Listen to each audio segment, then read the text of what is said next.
जब अकेले पड़ जाओ तो ये कहानी सुन लेना।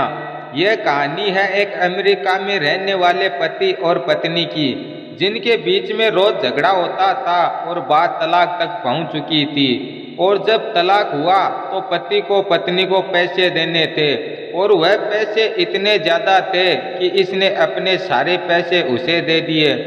सिर्फ $70 इसके पास बचे थे।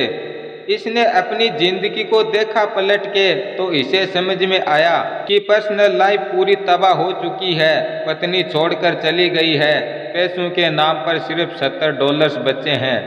इसके मन में एक ही ख्याल आया कि दुनिया छोड़कर चला जाता हूँ, मर जाता हूँ। फिर इसके मन में दूसरा ख्याल आया कि मेरे पास $70 बचे हैं, थोड़ी मौज मस्ती करता हूँ, उसके बाद मर जाऊंगा। अब ये यहाँ से जुआ खेलने के लिए निकल गया और वहाँ जाकर देखा तो बहुत लंबी लाइन लगी हुई थी। अब ये अपनी बारी का इंतजार करने लगा और पास में एक न्यूज़पेपर पड़ा था, उसे पढ़ने लगा। उस अखबार में इसे एक बड़ी खबर दिखी जिसमें लिखा था कि सरकार एक बड़ी खदान को नीलाम कर रही है, जिसको सरकार ने यह सोचकर खुदाई करना शुरू किया था कि यहाँ सोना निकलेगा, लेकिन सरकार को यहाँ कुछ भी नहीं मिला। अब सरकार इसे नीलाम कर रही है।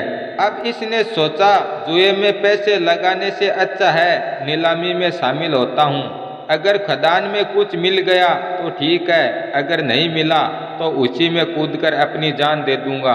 अब ये वहाँ पहुँचा और बाकी लोगों का इंतजार करने लगा, लेकिन इसके लिए सबसे बड़ा सरप्राइज यह था कि वहाँ इसके अलावा कोई नहीं पहुँचा और सरकार ने वह खदान इसके नाम कर दी। अब ये सोच रहा था कि कहाँ से कूदकर जान दूं।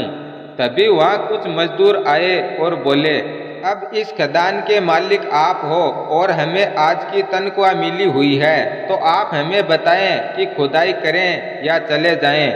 अब इस व्यक्ति ने कहा, अगर आपको आज की तनख्वाह मिली हुई है तो फिर आप खुदाई करना शुरू करें। अब मजदूरों ने थोड़ी देर खुदाई की और वहाँ सोना निकल आया। अब ये करोड़ों का मालिक बन चुका था और इसकी पूरी की पूरी जिंदगी ही बदल गई। इस कहानी से हमें यह सीख मिलती है कि जिस वक्त आप आशा त्याग देते हैं कि अब जिंदगी में कुछ नहीं हो सकता, उस वक्त थोड़ा धीरज रखें और अपने आप को थोड़ा टाइम दें। उस वक्त जिंदगी में कमाल होगा और सब ठीक हो जाएगा।